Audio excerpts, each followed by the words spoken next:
Radyo Katipunan. News, insights, inspiration. Radyo Katipunan. Down from the hill and down to the world. Radyo Katipunan.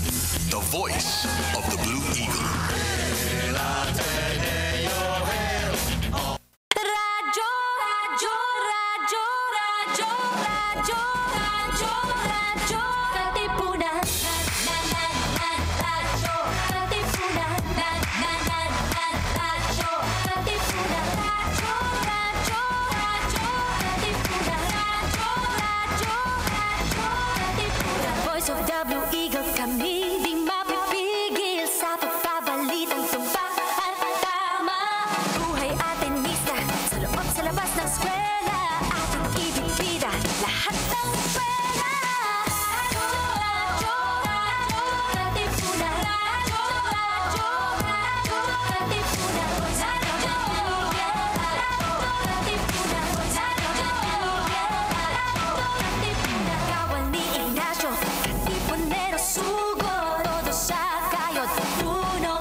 Radyo Katipunan.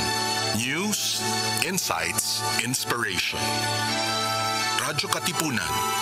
Down from the hill and down to the world. Radyo Katipunan. The voice of the Blue Eagle.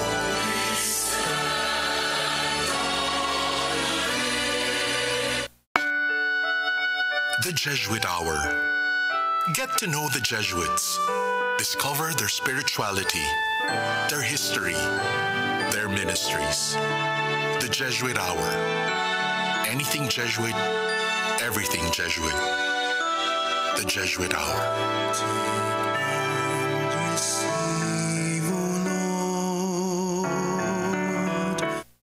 Atin yan. Catch the latest news about the latest happenings in and around the Ateneo. Atin yan. Be in the know and get to know persons and personages in the Ateneo. Atin yan, atin yan, Ateneo yan, atin yan. Fly high, Blue Eagle flying. JustCom Music Ministry. Music that uplifts the soul. Follow JustCom PH on Spotify and JustCom Music on YouTube. We are also on iTunes and Deezer.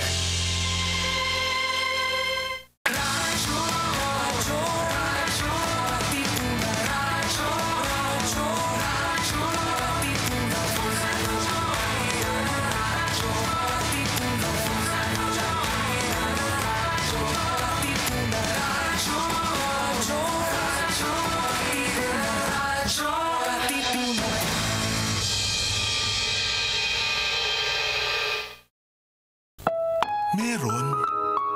Ano nga ba ang meron? Paano nga bang mabuhay ng tapat sa meron? Don't you wish you can relive your philo classes? The terror teachers? The terrible oral exams? Or the even terrifying but liberating and life-changing aha moments? Lundagin mo, baby! Here's your chance! Lundagin mo, baby! Kasama ang mga pilosopong sina Jovi Miroy at Ron Capinding. Lundagin mo, baby! Leaping upward, leaping forward. Lundagin mo, baby! Leaping to greater heights, to greater wisdom, to greater magis. Lundag na, Ateneo!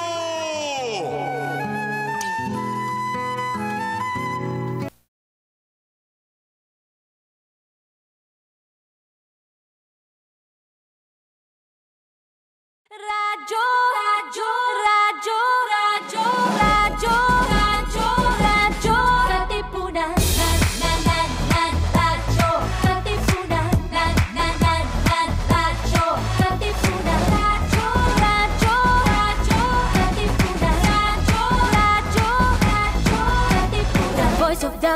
Sumisigaw kami, di mapipigil sa pagbabalitang tumpa at tama. Buhay atenista, sa loob sa labas ng eskwela, ating ibibida lahat ng pera.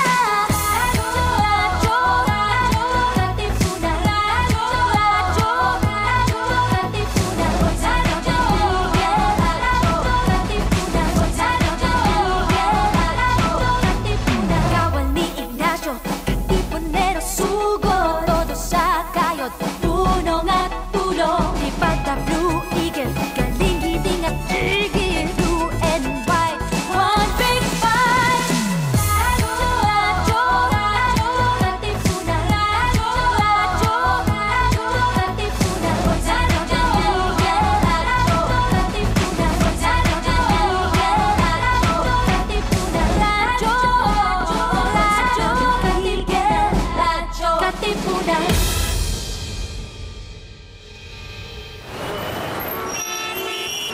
And there was another drive-by The shooting fire we today reported at downtown. Loyola Fire Hall is still burning out of. Do you sometimes feel confused or lost in the complications and complexities of life? Do you feel drained, listless, or exhausted from the daily burdens and responsibilities? Why not seek our campus ministers on air every Tuesday and Thursday from 2 to 3 in the afternoon? Listen to our counselors from the Loyola School's Campus Ministry Office as they ground our lives in our faith, in our school's spiritual tradition. Campus Ministers on Air. Be guided, be inspired, be blessed. Listen to our Campus Ministers on Air.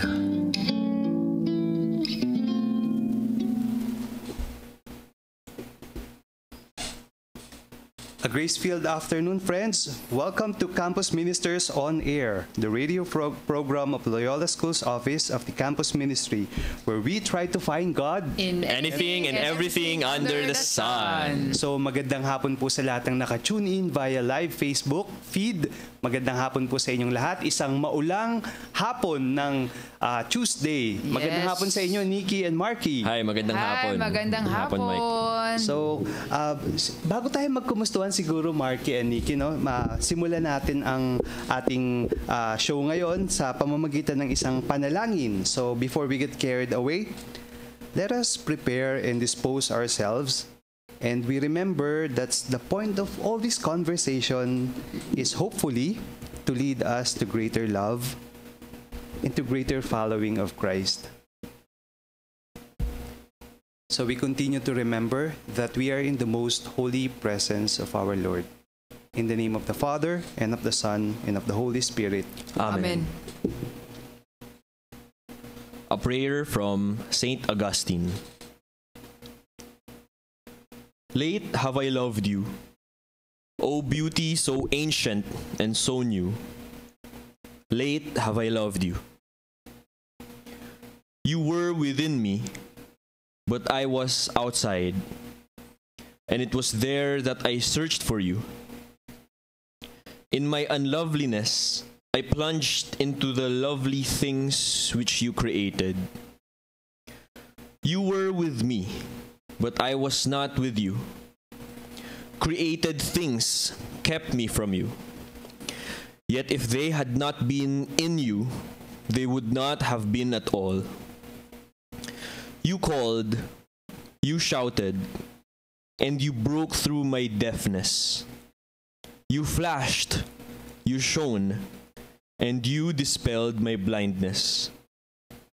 You breathed your fragrance on me. I drew in breath, and now I pant for you. I have tasted you. Now I hunger and thirst for more. You touched me, and I burned for your peace.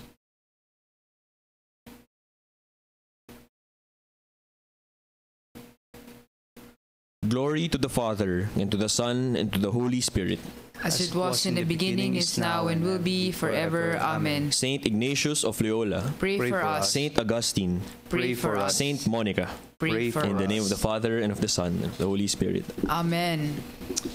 Yan. So, ang tingin mo dun? What do you think of that prayer, man? It reminded me of a line which Saint Augustine mentioned. What is that long line? Go, what is that line? What is that line? Ayun nga yung nabanggit ni Nikki kanina. Naalala ko din siya, no? Ano yon? Ano ba kasi yun? Siguro nabanggit na nga rin sa prayer natin, no? Too late have I loved you. Too late have I akala ko known yung you. isa. Okay, Beauty so ancient, yet so new. So new. Napakaganda, no? Diba, no?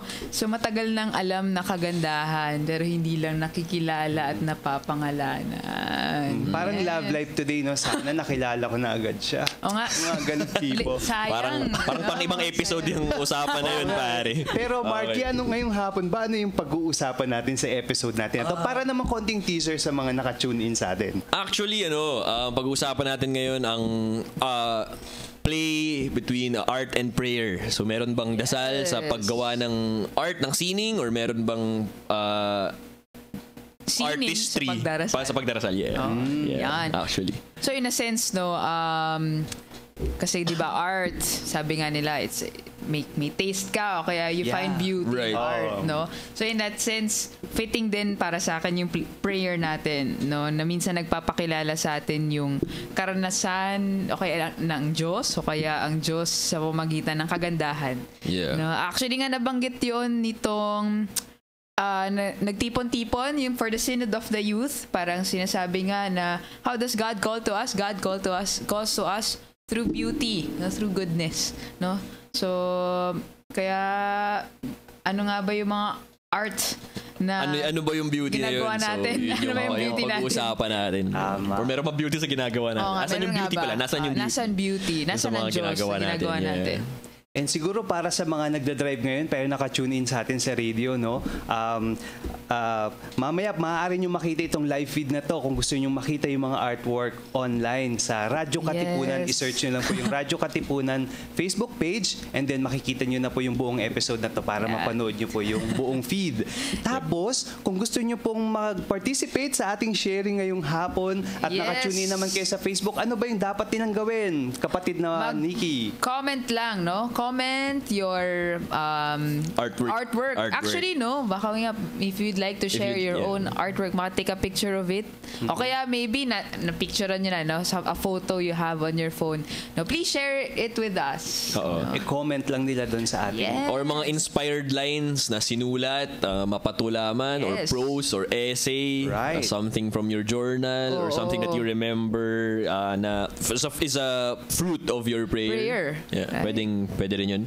Totoo. Or maaari din naman kayo mag-email ng inyong comments or sharing na mas mahaba na hindi nakasya doon sa comment box sa campusministry.ls@ateneo.edu. Sige, pwede. Share nyo yan sa amin. Yes. fast. Yeah. Yan, okay. Or message nyo kami sa Facebook. Pwede rin, I-attach pwede nyo rin. dun. Pwedeng, At pwede. din syempre natin kakalimutan, Marky, ang ating Twitter account.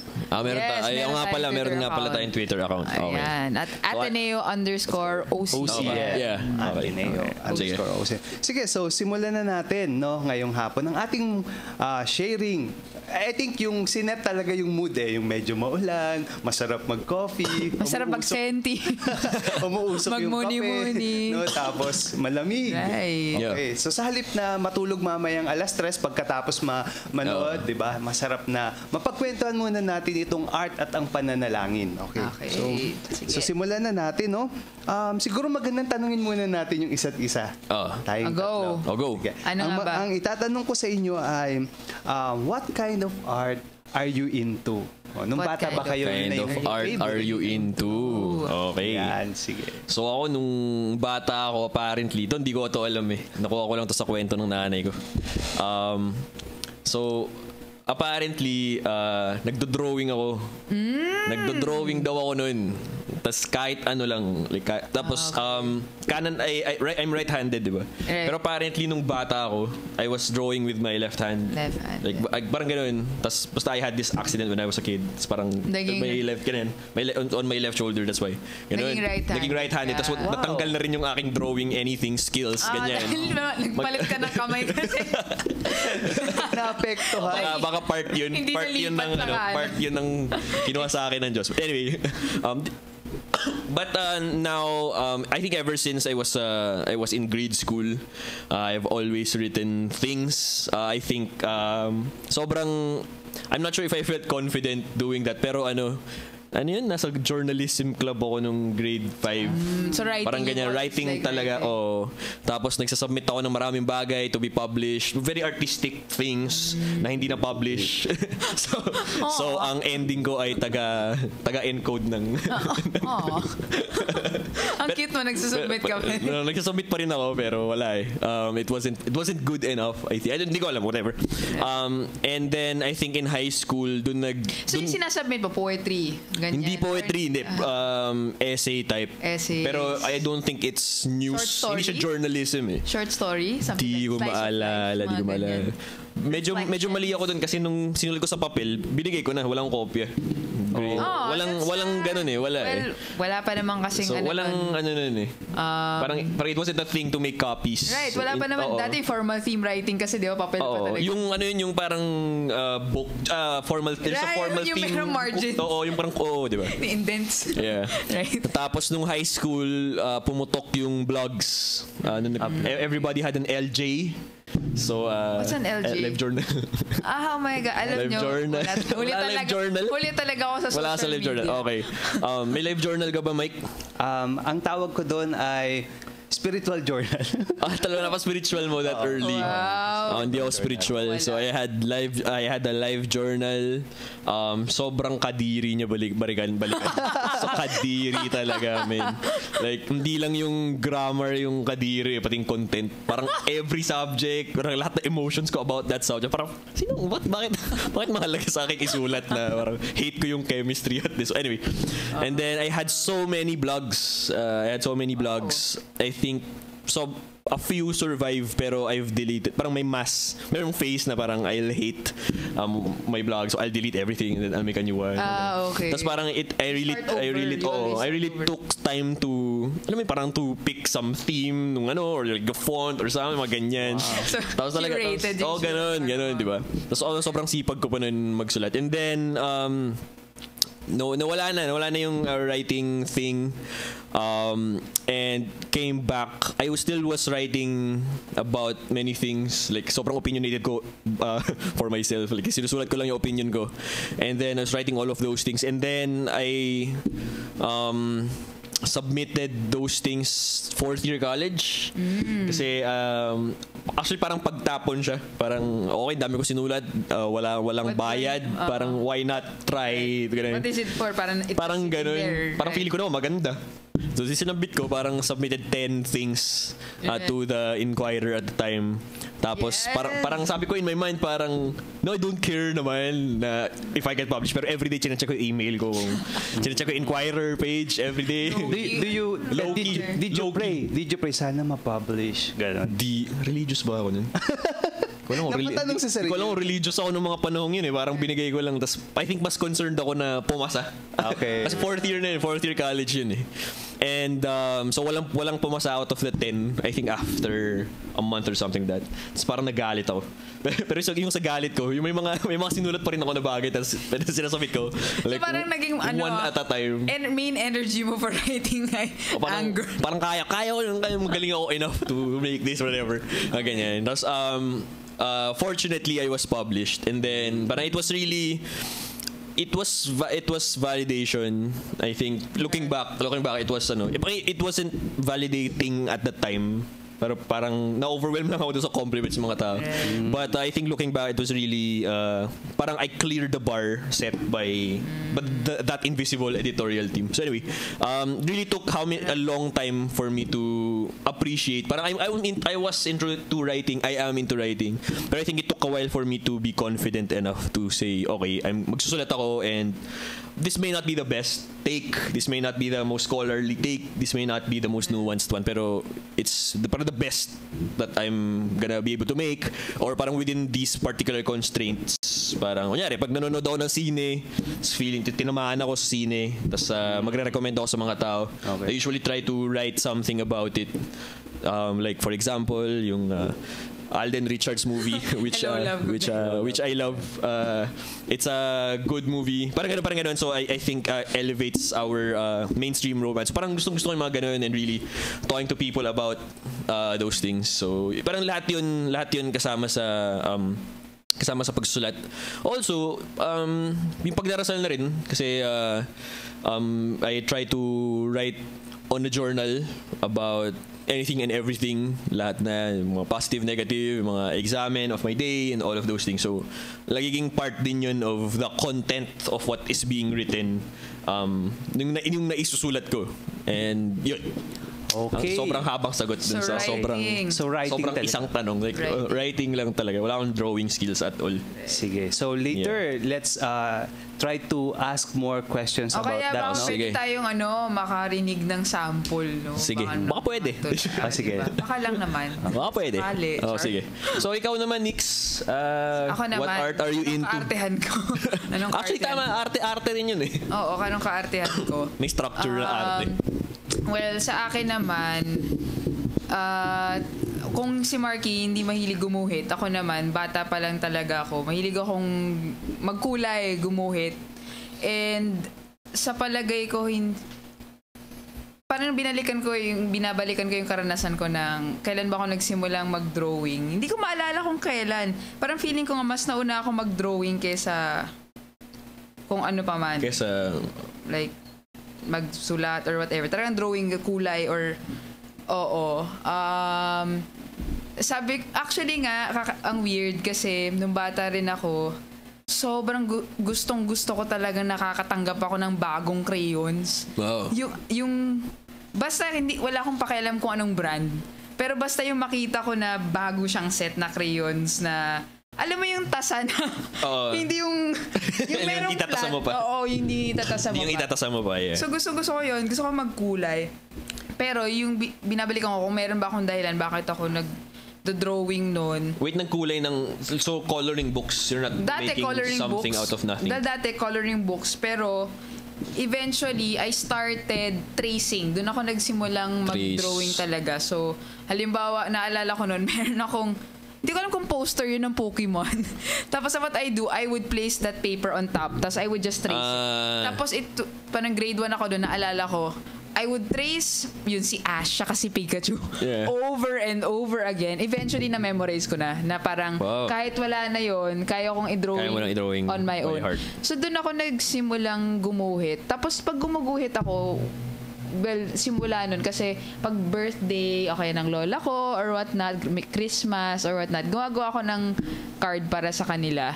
Pero aside from that, gusto ko lang talaga nagdo-drawing ako. Kasi siguro, ang hilig ko rin kasi sa cartoons. Sobrang hilig ko sa cartoons. And whenever I would draw, somehow, I felt that it was really mine. Kasi sa pamilya naman namin, wala akong nakitang gumuguhit. Yeah. So, hindi naman artsy yung family ko.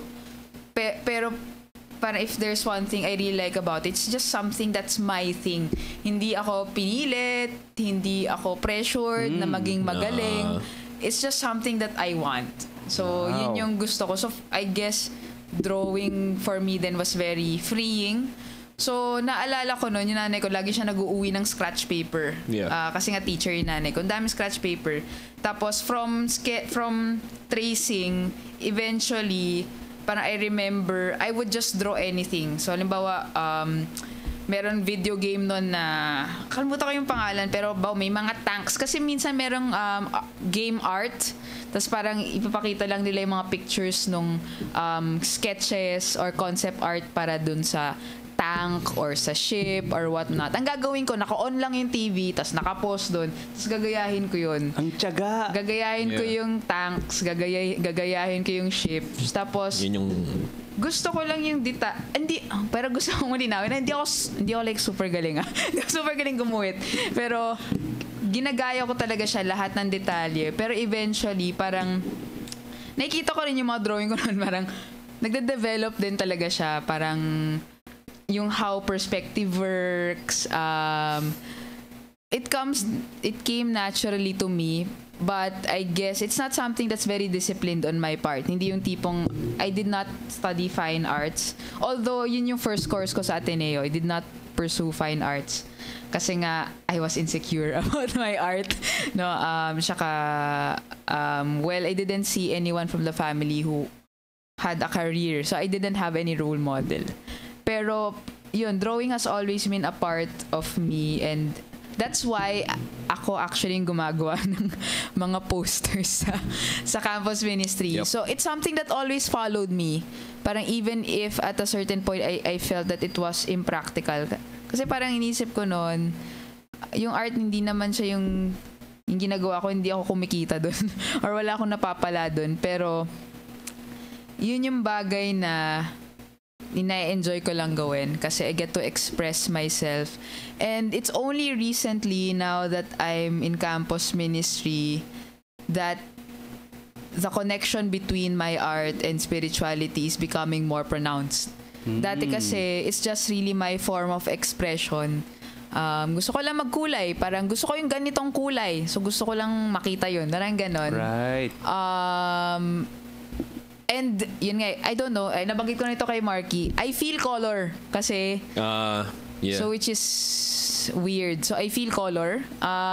Kumbaga, Meron kang synesthesia, something like that. oo, hindi ko parang yan, yung kulay niyan, ang damit mo, Mike.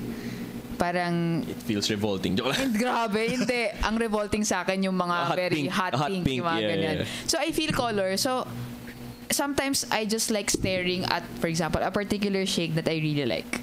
Wow. It relaxes you. It relaxes me. So at the same time, that's why I use such colors. So even in posters, if I like that shade, kaya may bias ako. Pag minsan pag ganito yung gradient niya, ibig sabihin relaxing yun para sa akin or something like that. So yeah, I guess art has always been a wellspring of self-expression and peace. For me, parang unlike for you na parang you draw when you're turbulent o kaya when you're angry. Sa akin, when I draw because it makes me feel more calm. Parang ganon, makes me feel more calm, gives me a sense. May flow, yun, may flow. I enter into that state of flow. So, which is what I like. So, yun. So, what? Mahabang sagot sa tanong. Mahabang sagot sa isang tanong. Isang tanong. Ngayon, what am I into? I'm into yung drawing more, pero particularly into graphic designs and a bit of illustration. So, that's what I'm into. Yay! Thank you, Nikki. So, Ikaw naman. Ikaw. ako naman, Go. nung bata pa lang ako, nagsisimula na akong sumali sa mga play. So, more of performing arts. Nung kinder ako, sumali ako sa isang play, si Snow White at ang Pitong Duwende. So, isa ako sa Pitong Duwende. Akala ko ikaw si Snow White. Gusto ko nga eh. Pero sabi, hindi, pang Duwende ka. Ayun, so, si Snow White at ang Pitong Duwende. Tapos, yearly, merong panuluyan sa aming parish. So, sumasali ako. At isa sa mga naaalala kong pinakatingin ko, the best performance na nagawa ko, natutuwa akong maalala, ay ang pagpiplay ng role na si Jesus Christ ng crucifixion. Wow! So, ginaya talaga nila yung huhubaran ka, tapos may balabal ka na lang sa lower part ng body mo, tapos ipapako ka ng gano'n. Pinako ka? Ha? Pinako? Oh, kunyari lang, pero tali yung ginawa. Alright. Okay. Tapos Kala may ko. mga umiiyak, ganun. Tapos in the middle of the play, nalaglag yung tapis. In front of the churchgoers. Oh my na parang, hindi ka naman makapagtakip kasi nakatali ka. Oh no! So yun, so performing. So every year, sumasali ako ng panuluyan. Pagdating ng high school, sumali din ako sa Performing Arts Club. So sa ganun. Pero ang bit-bit ko ngayong hapon, hindi itong Performing Arts Club kasi nagkaroon ng shift dun sa kagustuhan ko pagdating sa art, at lalo na kung ililink ko ito sa personal prayer life ko. Right. So later I will tell you more about that. Oh, so Yun hindi lang. performing art. So hindi performing arts yung performing arts. pinaka... Sabagay, hindi ka makakapagbigay ng sample kasi dito. Small space. Oo, tama. Ayun. So, maraming salamat sa mga sharing nyo, Marky and Nikki. So, kay Marky, ang pagsusulat. Yeah. No? Sa akin, Yes. pagpa-perform. At kay Nikki naman ay ang pag-drawing. No? At Design, pagtingin sa mga kulay. Design. Puntahan naman natin yung sunod nating question. No? Yung art while praying. While praying. Ito na. Yan. So, yung Yes. art while praying. No? What are your thoughts, Nikki and Marky, about art and praying? And based on your experience, paano ka ba natulungan ng paggawa mo ng art sa iyong pananalangin?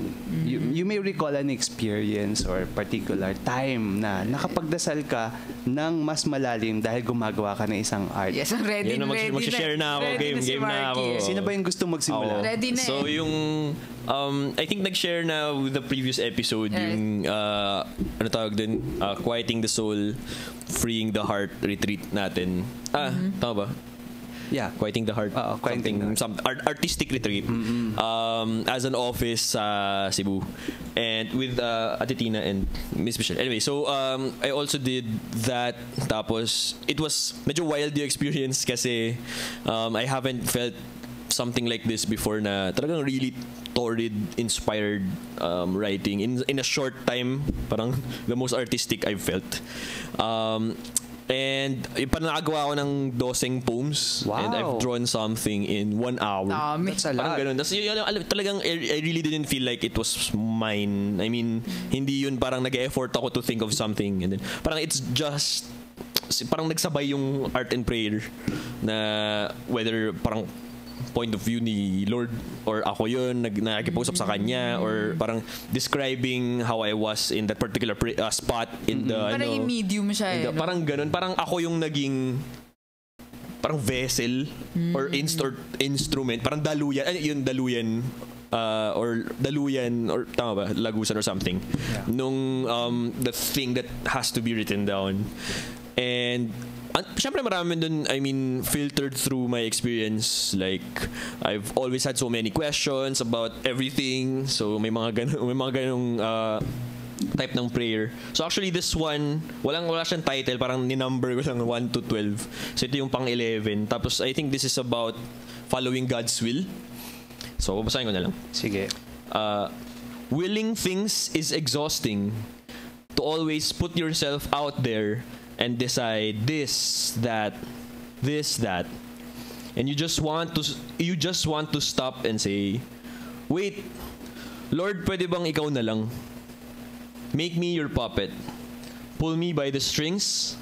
Take me off my thoughts and I'll follow.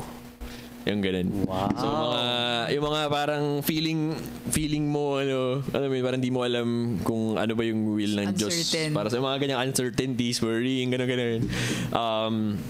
So yun, that's one. Especially when I come from when I recall many experiences of many people in my life, mapa-religious man or hindi, especially the very religious ones who find it very difficult to parang think or decipher, parang ganun, the will of God, parang hirap na sila.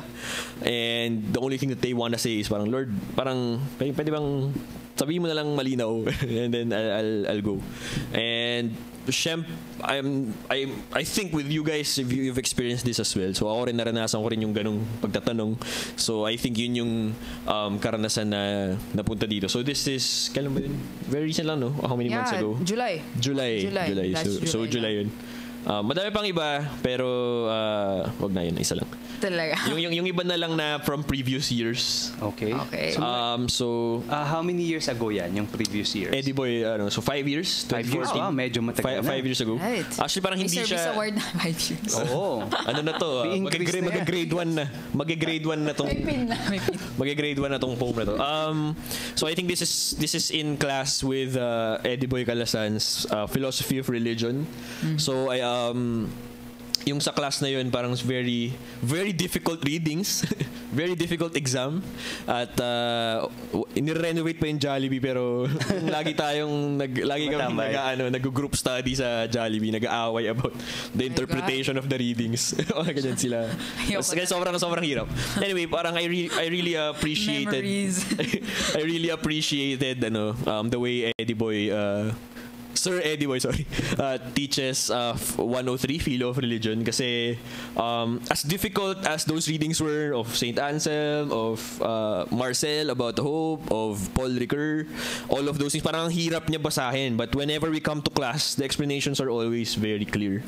Kahit na hindi siya madaling pag-usapan, pero is always ang linaw lagi na explanation, parang ganun parang Eddie Boy had this gift of making you think like it's so easy. And one of his gifts also is perfect metaphors. Parang laging effective yung metaphors niya in terms of that particular thing that he's discussing, however specific that is. So anyway, yung isang image na tumatak sa akin, nalala ko hanggang ngayon, like how he was in front of class sa Burke first floor, I think yung class natin, anyway, is yung something about pagtataya or commitment. Sabi niya na ang total or pure pagtataya is, it's like holding your heart in your hands, and then parang nakaganyan si Eddie Boy, and then pagbibigay sa ibang tao, and offering them your heart, with no strings at parang walang disclaimers, walang bawian kasi parang ganun yung pagtitiwala and all of that. So I think tumatak siya hanggang ngayon, parang I think very gruesome in my mind, very visceral yung image, kasi naisip ko yung actual heart. Di ba, parang talaga pag binibigay mo siya. Ano ba yung nalagay ko? August 2014 ba ito? Okay. The cup needs to be empty to be filled. Overflowing, I caressed mine. Wet, I gave them to you. Now you smile. Shatter. Parang ganun.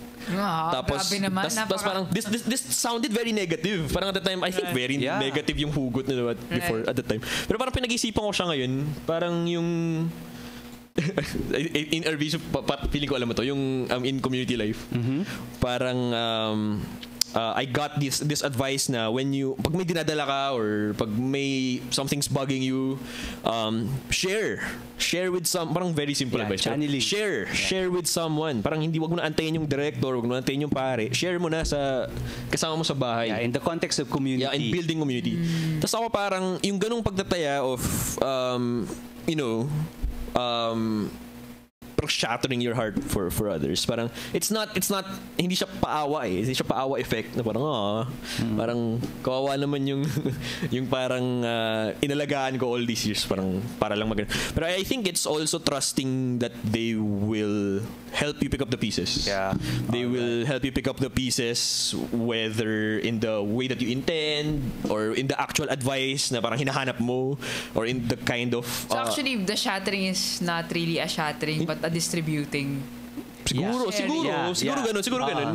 ganun. Parang to revise that thing after 5 years. So siguro kailangan kong pag-isipan yung poem na yun at gumawa ng version 2. Pero yun, parang parang nagkakaroon ng bagong nuance as I grow older. So parang ang ganda balikan. Ang ganda balikan. Sige. So yun. Thank you, Marky. Thank you po. Okay. Thank you, Marky. So ikaw naman, Nikki, no? So parang ano yung experience or thoughts mo about praying? Praying art while doing art. Yun nga dahil nga hindi naman ako nagsimula sa art or sa pagguhit with the explicit intention of praying. I just feel that I think even if I wasn't conscious of it was a way for me to communicate to someone greater than, I don't know, it's kumbaga for me, drawing or designing or whatnot is a place wherein I am most myself. I guess that's why I think yun, when I draw, or kaya I'm attracted to it or I'm drawn to it, kasi walang expectations and it's where I'm most myself. And I think that's how prayer should be. When I am most myself. walang pressure, no pretension, we're no pretense, no expectation also that something will come out of it. Parang that's what I like about whenever I get a chance to draw. Whenever I get pressured, sa kong sinasabi, pag meron kailangan gawin, o kailangan i-design, o kailangan iguhit, nawawala yung creativity ko minsan. Tapos nahihirapan akong maibalik. So yun, kaya minsan kailangan kong alalahanin na yun na nagpapalaya sa akin yun, yung pagde-design o kaya pagguhit. Siguro yung pinakamatingkad na lang siguro na connection sa akin, recently, itong January, nung sarili kong retreat. So I've had a 5-day retreat sa Senecal retreat house. And actually, more and more, as I get older, I find myself writing less and less on my journal. Okay. Tinatamad na ako magsulat. Dati naalala ko, grabe ako magsulat noon. You write everything. Nung college ako, whenever there's prayer session, I always write everything. Yun, may tula, nakadiri din minsan. Yung lahat ng mga feelings, so na parang, ba yan? Sobrang angsty mo, Nikki. Dami mong drama. Parang get over it. Yung ganon. Pero ngayon, minsan feeling ko hindi na sapat yung mga salita para... Parang ayoko nang sabihin kasi minsan iniisip ko, wala na bang ibang mas madaling makipagkwentuhan kay God nang hindi ako kailangan sabihin ulit lahat. Yung ganon. Parang nagre-report. Oo, o kaya parang there's this unnameable experience or longing or something I want to pray about that I cannot just write or ganyan. Beyond words. Oo, parang ganon. Ang weird na, napaka... Pero ganon yung pakiramdam ko. So yung ginuhit ko nun, yung isa ang pangalan suspension. Pinangalan ko siya suspension. So Pakita ba natin? Ano bang image siya, Nikki? yun yung so yung Explain mo ba muna? suspension kasi binalikan ko sa retreat yung karanasan ko ng Diyos. Parang kung meron akong imahe ng Diyos, ano bang imahe ng Diyos meron ako? Parang if I have a picture to remember how God is, parang ano yun. Tapos I would always that time, I remembered when I was, I think, 5 or 4 years old, na sa bahay namin sa Cavite, meron kasi kaming puno ng santol doon. Okay. Tapos, merong yung kapis na mga lanterns na yellow. No, naalala ko noon, magpapasko noon eh. Tapos, nasa may labas kami ng bahay. No? Pero nasa looban pa rin. Tapos, may nangangaroling ng mga estudyante ng nanay ko. Tapos, naalala ko nun habang kumakanta sila, nakahiga ako dun sa kandungan ng nanay ko. Yung ulo ko nasa kandungan niya. Tapos tinitingnan ko lang yung santol, tapos yung napakaraming lanterns na kapis na yellow. Tapos basta kung pag naalala ko yung alaalang yun, yung karanasang yun, I always feel warm and I feel at home. Wow. Tapos parang naisip ko, kung meron akong imahe ng Diyos, ganon, yung ganong kulay. Yun nga. Na ganong kulay, a warm yellow. That's how, the warm yellow glow of yung ganong lano. Yan ba yun? Flash ko, Nick, para may idea yung mga, So, yung mga viewers natin. Wow. Ayan. So, yan yung ginuhit ko nun. At bakit ko parang yung weird, yung drawing ko nun kasi bakit lumulutang yung yung mga lanterns. Dala na rin siguro yung huli kong, klase, saka papel na sinulat sa sa theology noon. Tapos yung pinagnilayan ko kasi, tiningnan ko kung paano nga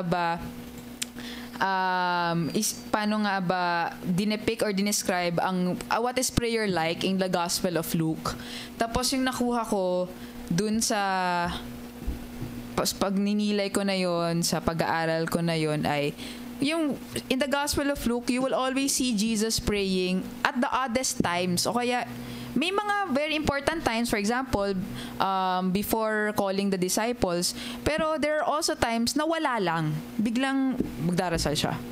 Tapos biglang, okay. Tapos mamaya, biglang magdarasal siya. Tapos wala lang. No? And yung reflection ko noon, prayer suspends. No, during that time, kasi noong January, I was so bothered by a lot of things. I was in turmoil. No?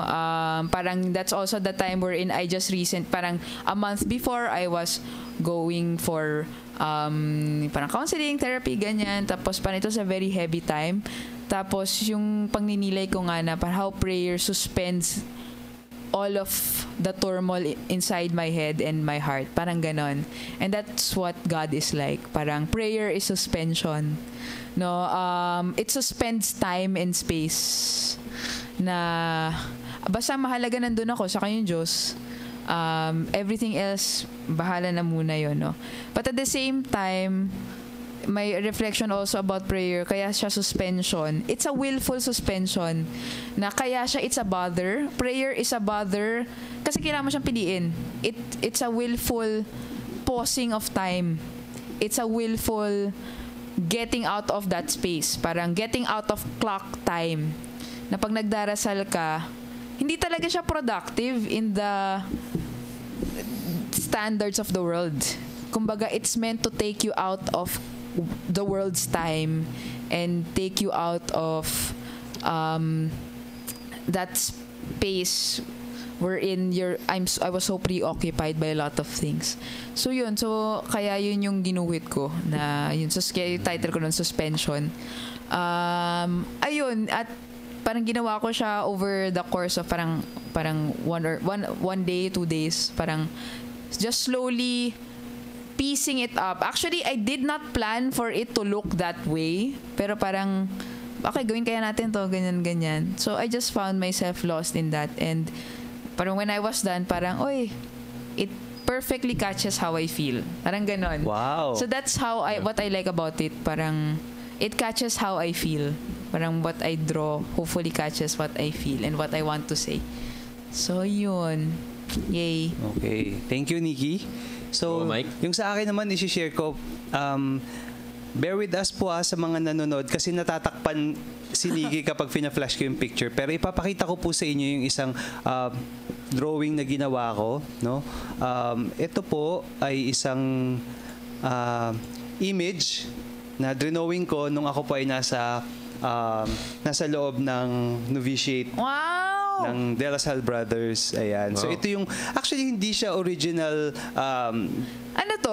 Painting? Parang ni-replicate ko yung isang painting. Ang ginamit kong medium dito, poster color on Oslo paper. Yan. Ganda! Ito, painting talaga to ni Akiya ni Kramaric. So, ang tawag niya dito, Prince of Peace. Pero kung mapapansin nyo, Nikki, Marky, no? At dun sa mga nakikinig, medyo madilim. Madilim yung pagkakagawa ng drawing. Ang nararamdaman ko talaga dito, sobrang desolation, no? Yeah. At hindi ko alam kung paano ako mananalangin or tatawagin si Jesus ng mga oras na yun dahil ako ay mismong nahihirapan. I felt alone. I felt betrayed. Ganon.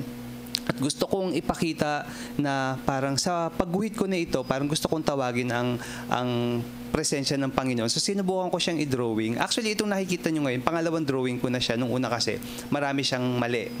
So tinapon ko siya. So itong pangalawa, ito na yung mas, tinapon ko talaga siya. Pero mapapansin nyo, siguro pag masyado kang so into it, yung flow nga na tinatawag mo, pag you're feeling heavy and everything feels like draggy, no? Parang napapaano din yung brush strokes mo. Napapadiin, napapasawsaw ka ng maigi doon sa paint mo. Oh my God. Tapos, ayan, tapos nagiging messy. Nagiging messy yung iyong ginagawa. Pero, back to the question, no? Paano ka nito natulungan manalangin? So, ang naging klase ng pananalangin at pakikipag-usap habang ginagawa ko yung artwork na to ay isang pagsumbong. Na parang, ano ba, Lord? Nahihirapan na ako. Parang ganun. So parang in that darkness, in that heaviness, isa siyang pagsumbong. Siguro, napakaganda rin gawin na sa isang pananalangin natin, magsumbong tayo din sa Diyos. No? Right. Parang isumbong mo sa Kanya yung nangyari sa iyo sa maghapon. Right. Isumbong mo kung ano yung betrayal na naramdaman mo, pinaramdaman sa iyo ng kapwa mo. No? Magandang prayer para sa akin ito dahil natuto ako sa simula noon na magsumbong sa Diyos sa mga pagkakataong nabibigatan ako. Parang, Lord, una, it's too heavy to be true. It's just too dark and bad to be true. Pangalawa, that's just too much in a row. That's just too much in a row. Sobrang bigat. Kaya parang, hindi ka na praise, how can you praise God if you're feeling that way? Right. So, ang magagawa mo na lang talaga ay magsumbong. So, yun. So, yun yung produkto nung isa kong pananalangin habang ako ay gumagawa ng art. Ayun. Yay! So, para naman Yay po dun to sa mga art. Pero, thank you, Nikki and Marky, no? Habang, siguro, dun sa mga nakikinig sa radyo dahil hindi nila nakikita yung fina-flash natin, it's a good way na dinescribe mo siya, natin siya, Right. para magkaroon sila ng idea, glimpse dun sa artwork. But for the others, no, dun sa mga gusto din mag-comment sa Facebook, no, siguro magandang i-comment nyo sa amin, share nyo naman sa amin yung mga gusto nyo i-drawing habang kayo nananalangin. Siguro, karamihan sa atin umaattend ng recollection. Do you remember? College, high school, when we attended. Maraming drawing. Yeah, maraming drawing. Siguro, yun na yun. Gustong ipaarana sa atin ng facilitator na maaari nating i-connect yung art sa Meron ba tayong pananalangin. baka may mga nag-comment na on. Oo nga, baka meron nag-share I sa atin. guess, may nakikita akong comment ngayon. Gusto Ayan. niyo mabasahin? Nice topic daw. Ayan. Good afternoon po, Miss Jen. Hello po! Ayan. So, unahin po natin si Miss Jen. Oh, yan. Magandang hapon daw, no? Magandang hapon. Magandang hapon, Miss Jen. Hi, At Mike. ito, si Ma'am Oni Gargaritano mula sa Social Involvement Office ng grade school. Hello Si po. Ma'am AGS. Oni. Oh, kasama hello ko na. po. Hi, Ma'am Magandang Oni. Na-miss ko na po kayo. Salamat po for tuning in. No? Nice topic. Sir Justin Pontino. Sabi niya, Pontino? nice topic, guys. I really feel there's a certain level of spirituality that's reached With doing art. art in whatever form that is. No? That's True. true. Totoo yun. Okay. Ayun nga, yung sinabi kasi ni Sir Rafael nun sa retreat natin na yung dumarating ang mga tula sa atin, feeling ko in the same way. Ganun din yung pakiramdam ko kapag nasa retreat ako tapos dumadating lang din sila. Yung idea, yung kulay. Basta, there's a certain rightness Right. in terms of words or expression. Siguro in that way. I think in your best flow, Yeah. Yun. doon siya darating. Feeling ko Yun. ganun. Feeling ko Yun. ganun. Yung pagkababad mo. Right. Feeling Pagkababad ko parang mo. same with prayer, parang the most trance that you get. I mean, same with like, ano tawag, meditation. Feeling ko ganun. Parang feeling ko all of these things, parang, Ano siya no? Parang it removes your walls. Siguro kaya magandang medium yung Yeah. art. Blocks. Kasi, yung Removes mga your blocks mo eh. Yeah. Yun nga kasi 'di ba the goal of prayer is not to pray less with the head but to pray more with the heart.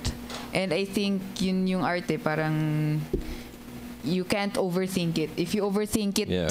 minsan hindi okay. Yun Tapos yung there's this malalaman. Jesuit, si Father Greg Boyle. Parang, yung favorite phrase niya is, parang his many experiences, parang bring you back to yourself. Yeah, Tapos actually, I think art is very instrumental in That's true. bringing Yeah. you back to yourself. Kasi Right. kunyari ikaw, parang yung image mo of Jesus na ganun, parang hindi lang naramdaman mo siya, pero parang pag nakikita mo, gantong klaseng like desolation. So, Tama. parang ganun. So, Tama. yeah. Ayun. So, yan, yes. Sino ba yung ating So, that's it. mga Yun yung commenters? yun yung comments natin. ngayon. Okay. So, I guess the reason why we picked that topic for this afternoon is to also encourage everyone, no? Sa mga hindi pa sumusubok, no? Baka Right. maaaring subukan po Baka natin. yung music, no? It doesn't have Iba-iba, to reach a certain level of perfection. Right. Actually nga minsan, kailangan magaling ka para subukan mo. Hindi ka gagaling kung hindi mo subukan. Well, una sa lahat, hindi ka gagaling. Saka una sa lahat, hindi naman kailangan maging magaling. No, ayun nga sabi ko nga, bakit ako gumuguhit? It makes me feel more at home with myself. No, hindi naman naghahanap ng obra maestra yung Diyos. Hindi naman tayo pang Ateneo Art Awards. Hindi naman ganun. Pangdasal. Well, kung pang ganun ka, wow. Pwede din. Amazing. Pwede din naman yun. Amazing. Pwede Hindi, yun. ano naman, siguro sa palagi ko, doon na yung, syempre, iba yung your praying, may mga mahusay talaga at yun yung disiplina nila. Yeah. No? Sa palagi ko yun yung may ganong talaban eh na sa panalangin, parang ako ginagamit ko sa panalangin at yung nagiging flow ko siya at kung ano yung guhit ko, ano yung drawing ko, parang yun na yun. Pero kung gagawin mo siyang disiplina, Iba eh. Iba. So, Iba magiging siya. iba siya. No? Hindi lang siya flow. Meron ng certain... Nagiging tool na siya. Profession. Nagiging profession. So, Yeah. so meron namang ganon. No? But it's not necessarily separate naman. Pero meron lang ibang dynamics kapag sa ganon. Pero yun, kung mananalangin ka, yun, subukan mo lang. Baka merong ibang medium, especially if you find it difficult to pray using what you're used to, which is words o kaya writing. Baka merong ibang tawag sa'yo ng paraan ng pagdarasal. Maraming paraan upang magdasal. Kung bawa, magsayaw ka. Hindi magsayaw ka. No, or especially, I think, if you're stuck in a structure, like, Yun kunyari, nga dapat acts prayer ka dapat. Ay, right. Yung mga ganun, di ba? Adoration, ano ito, contrition, Totoo. thanksgiving, something ganyan. Parang maybe it's time to let that structure go and try something else. true. Allow God to surprise you. Yeah. No, ng bago. Okay. So, yun. Yun. So, Final words, Amen. Mr. Host. siguro magandang tanungin natin ang isa't isa. Kumusta naman kayong dalawa pagdating sa how or where did you find Yes, God our favorite question. this week? Where did you find Ayan. Where did Bago you natin find tapusin ang God? programa na ito, Hirap matapos naman ito, natin, pwedeng sa art din nila natagpuan ito. Pero kayong dalawa, kumusta naman ang Ako inyong hindi sa art. pakikipagtagpo dito sa artistic na Diyos na ito? Ako, hindi sa art. Pero sa marami akong parang session, ano tawag dun? Spiritual direction, SD session ba tawag dun? Basta parang mga one-on-one with someone else who is further along the spiritual journey. So usually mga priests, yun yung nakaka-interact ko in the recent past, ganyan. So actually marami akong ICs, individual colloquiums, and spiritual directions. Parang pinaghahalo ko na sila na akong pake. And parang I don't mind kasi parang para sa akin they can only help you as much as you share. And if you don't share as much, hindi ka rin nila matulungan as much. Pero yung mga lumabas na insights and realizations and revelations in my spiritual directions, sobrang masakit kasi totoo. Parang ganun. Parang it's very revealing. Parang the kinds of truths na you really have to grapple with. So, hindi laging masaya, friends, ang ano. For yourself. Ang IC means. For yourself. Pero sobrang consoled ako with parang I feel, alam mo, parang sa simula negative yung feeling kasi parang hindi naman ako ganun eh. pero alam mo yun, parang later on, hindi, tama naman si Father. Pero I mean exactly ganun, parang atas ang dami, hindi lang isang insight, parang sunod-sunod. Especially Father Eric, thank you. Tapos si Father Roy. Sunod-sunod, grabe, tapos parang truth bombs. parang ganung type. Pero right. Not that I got overwhelmed, pero it's just ito yun, ito yung katotohanan. And I really feel consoled na to parang hear that from someone and to parang have it articulated in that way. Sobrang halaga nun.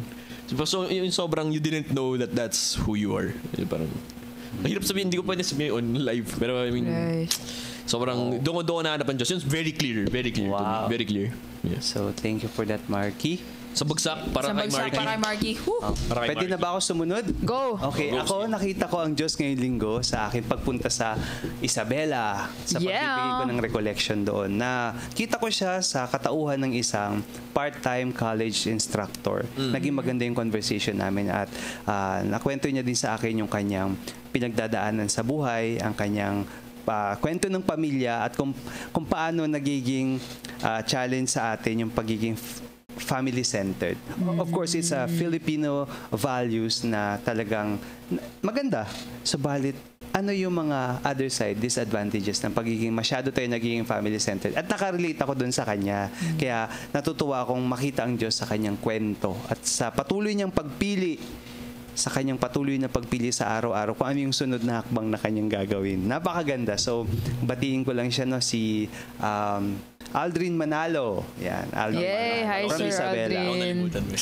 Sa Panalo. Yay! Panalo. And Okay, sa akin naman, where did I find God?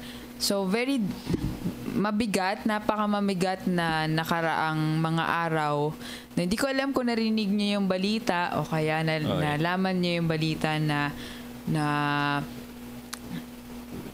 no, sa isa sa aming current volunteers, no, sa Jesuit Volunteers Philippines, no, si Jen Buckley, no, at kanyang partner na si Kath, no. Si Jen Buckley ay because of assault, no, siya ay pinatay, no. Hindi pa malinaw kung ano bang dahilan, kung robbery gone wrong nga ba o hindi, no? Pero napakabigat dahil sa 40 taon ng Just Shoot Volunteers Philippines. Ito yung kauna-unahang pagkakataon na may ganito, no, na namatay isang volunteer, and especially because of such violence, unspeakable violence. At ito rin yung unang pagkakataon na nakita ko yung isang buong komunidad na nasaktan dahil doon sa nangyari. Ako nung Biyernes, nung nalaman ko, no, parang ang hirap makapaniwala na nangyari yun, at hindi ko nga kayang lunukin na pakinggan kung ano yung nangyari. Hindi ko kilala si Jen, no, personally. Pero masakit para sa akin, at nito ngang linggo, dun lang sa akin nag-sink in lahat, kasi nung Biyernes pati Sabado, isa ako sa mga tumulong, no, sa national office sa JVP lang sa paghahanda ng misa nung Sabado, sa debriefing ng mga mga volunteers na malapit dito sa Manila, no, kasi tinipon sila kasi batchmate nila yon, si Jen. At wala akong time para makadama to process. So naka-work mode lang ako, at siguro ganun din talaga ako bilang tao kapag meron mabigat na nangyayari, hindi ko nararamdaman agad, ganun. Nagsha-shut off yun. So, nag-iisip lang ako siya ano yung pwede kong gawin. So, step 1, step 2, step 3, walang feeling, ganyan. So, nung linggo, doon ko lang naramdaman lahat yun. Tapos, yung naramdaman ko yung sarili ko na nasa likod lang ako sa Jesu nung linggo. Tapos, umiyak lang ako kasi ang bigat pala.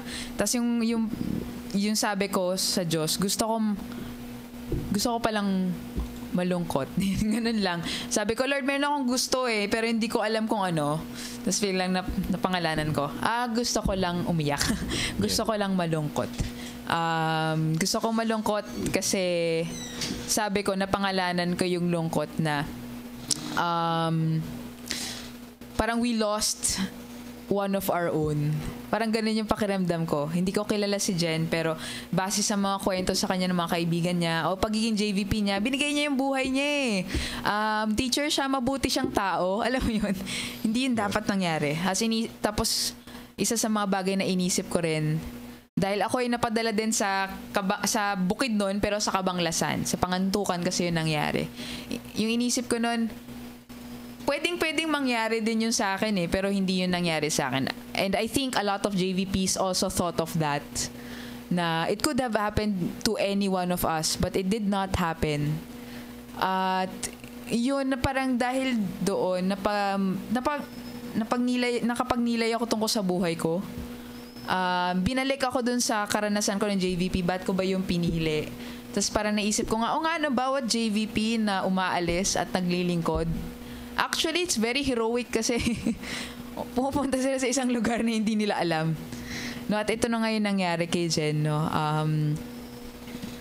Parang sabi ko nga, well, it was a form of martyrdom because she was in the line of duty. She was teaching there. No, so that's where I found God. Well, because of that, it gathered the entire JVP community also. Ang daming tao, ang daming malungkot, no, grieving. At pero more so, it's really a moment of reflection also. Reflection of ako more personally, my choices. Yun nga parang it could have happened to me, pero okay, it didn't happen to me. Pero nakapagnilay ako, okay, ano na nga ba yung ginagawa ko ulit sa buhay ko? Yun na naman, mga concerns ko, ang petty pala nung iba, mga ganyan. So, I guess that's where I found God. No? Yun, celebrating the life of Jen, but at the same time, mourning her loss talaga. No? And mourning also the violence done, and parang for wounding Kat also. So yun, very heavy time. So I actually asked for your prayers. Yes. Please pray for the repose of the soul of Jen Buckley. No, very wonderful person, very young person. No, and also to pray for the recovery of Kath Gatdula, her partner, who is still in the hospital recovering from her wounds. So, yun. And for the families, no, heartbreaking, very heartbreaking. So, yun. Yun. That's where I found God this week. Salamat, Nikki. So, dahil tayo ay panahon na para sa pagtatapos ng ating show. Yes. Siguro, tapusin natin yun sa pamamagitan ng isang awit, no? Awit ng pananalangin. At muli po, ako po si Mike, Campus Minister for first year. Marky, Campus Minister for sophomores. Nikki, Campus Minister for first year, coming home retreat. And we are the Campus Ministers on air, now signing off. Yeah.